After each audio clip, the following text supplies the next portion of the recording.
Is another beautiful day in Ohio. I'm at Briarcliff MX. This is my 2023 Husqvarna TX300 Heritage Edition. It's got about, I think it's going on 17 hours on it now.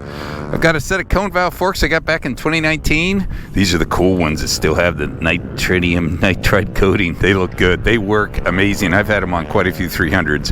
And I got one of the new rear shocks. This one's from 23. Brad at Rideworks set that one up for me.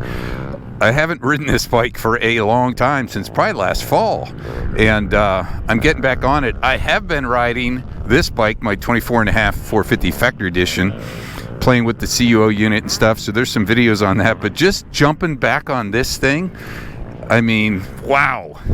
First off, I still like these Husky plastic. It just feels smaller. And number two, I know this doesn't have the shorter suspension, but it's closer to the ground. This seat's a little thinner. I don't know what the difference is. I love this skinny front fender. Last fall, I was riding this thing. When I rode it a lot, I was using the green map.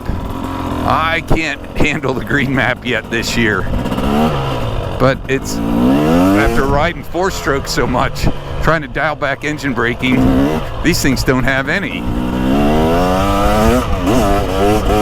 So much power too, I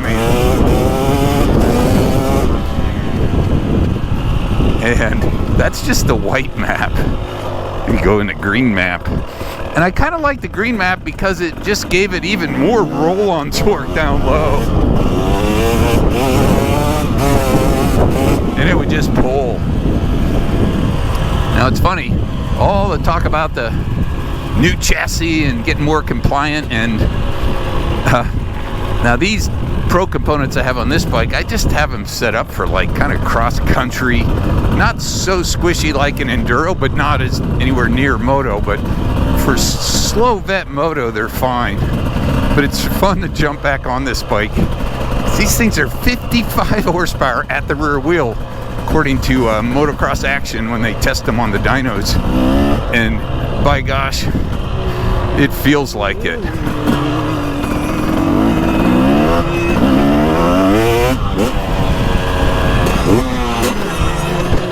I mean, the torque and the response.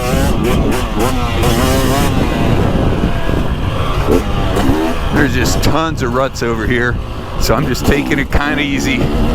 But it's fun to jump back on these things because you kind of forget about that two-stroke, that TBI two-stroke feel. Oh, we got some cool little grommers out here.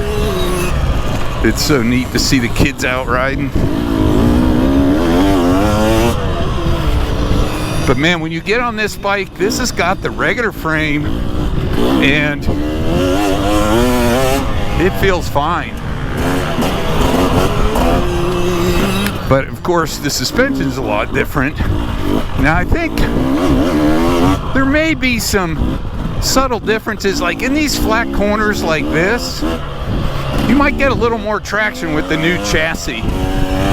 And I think I hope that the 25 TX300 and the KTM 300XZ, I hope they get these updates, this newer chassis, because with the spring forks and that chassis, this bikes would be really fun.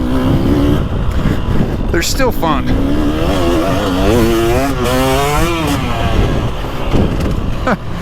All that power. It is fast. Now, it is more controllable. I know it's got the electronic power valve, so it's got that pop to it. But it does make it more linear and gives it a little bit more response. But man, it's kind of cool to get back out on this thing. I haven't ridden it for a bit. A little bit of forgetting how fun this bike. This is a really good bike. I think they even have some rebates on them right now, which makes them probably a little more attractive. But for strong linear power, man, quiet, feels small. It is light. It feels light because it is light. No engine braking, no vibration. I forgot to mention that. Man, this has got MX33s, I think, and maybe I'll get some 34s for it this year, but boy, it works good. I forgot how much fun this is. TX300 TBI. 6 speeds of fun. 2 thumbs up.